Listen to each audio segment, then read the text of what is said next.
memories.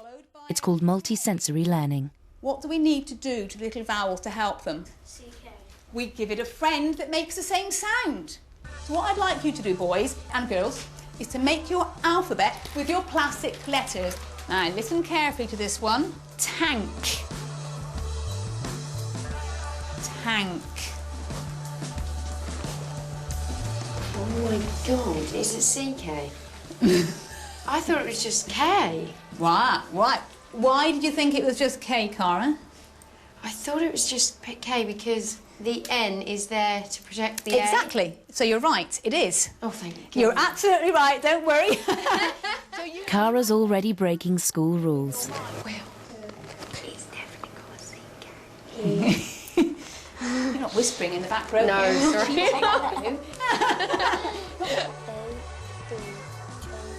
Most dyslexic school children don't get this kind of support. But to come to a school like Shapwick, parents must pay fees or fight for very few state-funded places.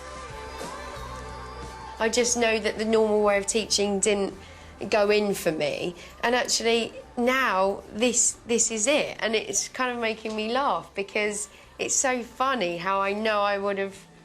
It just makes sense that it goes in. Because you're learning in this way, you'll be so more advanced than I am. Will is 10, and like many dyslexics, he also has associated conditions which can make school even harder.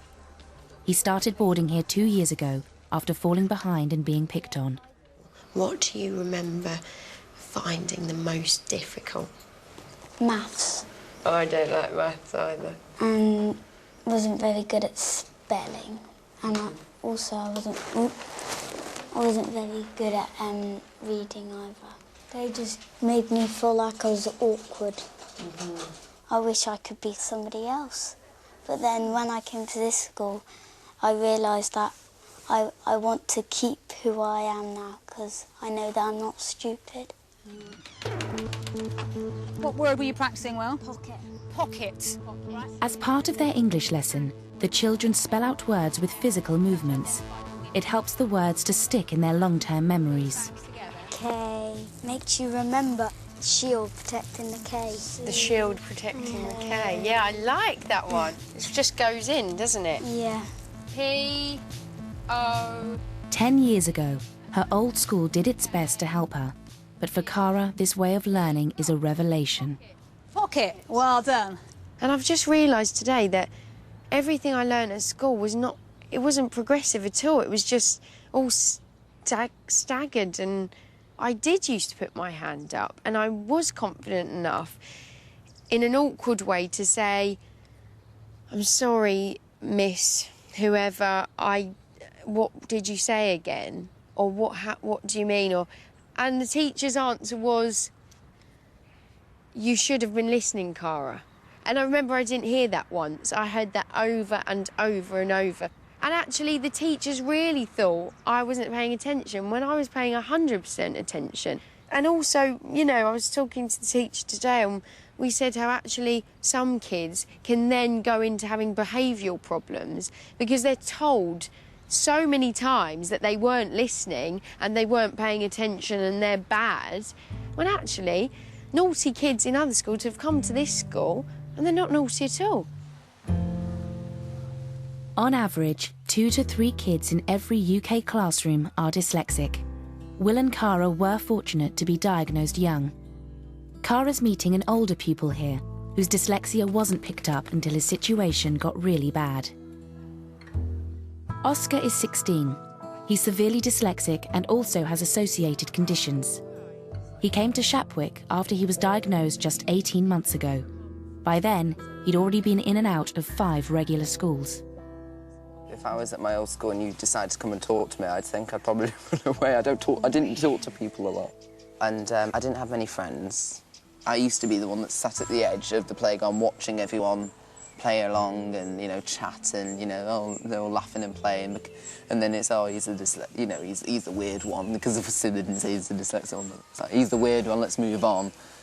I remember the kids sort of saying, oh, yeah, go away, you know, and that sort of thing, to the point where some of them did tell me, you know, why don't you go die?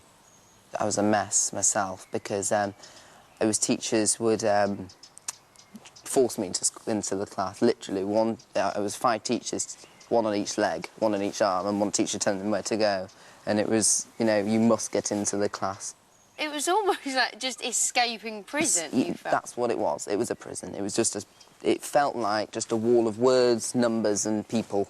And it was just trapped. To the extent I tried to get out in a way that I tried to commit suicide. That's how bad it was for me. Oh, my God. Yeah. The dinner lady stopped me. Oscar was only 7 at the time, but he didn't harm himself. He found the way through was to get the help he needed. His life has now turned around. This is the first time I've fitted in. I mean, at my old school, every other lesson, I was stood outside the door. For being naughty? For being naughty, or what they called naughty. And even at my old school, it was get out, you know, get out, get out. And here, I've not been shouted at, you know, for anything like that once. I've not been told to get out. I've not been told I'm stupid. The whole world's gone the right way up. Now I know that I can pass GCSEs. Now I know that now I actually know what sort of thing I want to do as a job, and I know what I want to do in life. And what do you want? Well, I want to be a teacher. I want to try and help other kids who were like me. Oscar's story has made Cara realise how destructive it can be for young dyslexic people if their condition is undetected.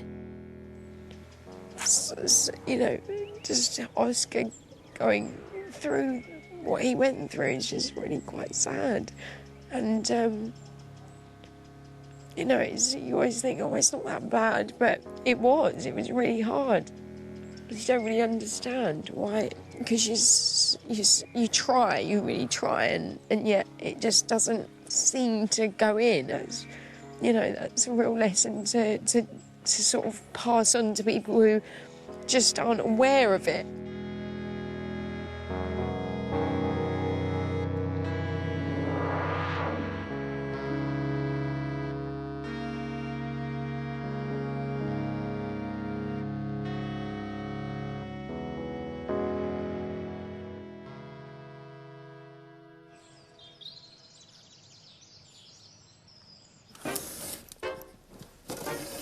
There's one piece of paper that I've been looking for about a week. I can't find it. Oh, see, this is it. This is typical. I've just lost my phone. Cara's starting to suspect that dyslexia doesn't just disrupt how she reads, but how she organises her whole life. This is all I do all day. I just look for things that oh, here it is. I literally spend my life looking for things. There's a few questions I need to find out, you know, because I'm a little bit in the dark to where my personality begins and dyslexia ends. Cara's often at her parents' place, so it's a question her mum's asking too. My mum. Perhaps we're blaming the dyslexic onto the way you are. Yeah, everything is a problem. Dyslexia! Well, I'm sorry, it's my dyslexia. That's the trouble. I don't know what I can and can't blame it on. You're so untidy, aren't you? It'd make life easier if you just do little things as you go along, but you don't seem to be able to do those things as you go along, do you? Oh, look, she's off on one now. I nag a lot, really, don't I? I do nag about things. But the reason I'm nagging is because I'm trying to help you in a way, because trying to make you more organised. Well, I feel like I've been hiding any sort of problem in my life. I've just sort of papered across the cracks and pretend... I think you need routine. Yes. When you was in EastEnders, you had a routine. Yeah, but I've got to work that out, really, because I'm so sick of just not getting anywhere, really, with my organisation. Cara's own flat is close by to her family's. While it's being renovated, she sees it as a place to escape her difficulties. I couldn't find my keys. But her disorganisation seems to follow her wherever she goes. This is awful, but I just sort of press on a few numbers. Isn't that awful? See who's So you will let me in. Hello? Hello, I'm so sorry I locked myself out. Would that be Cara? Yes. Hello, Cara. Hey, thank you for letting me in. Welcome. Mwah. My darling, bye. Au revoir.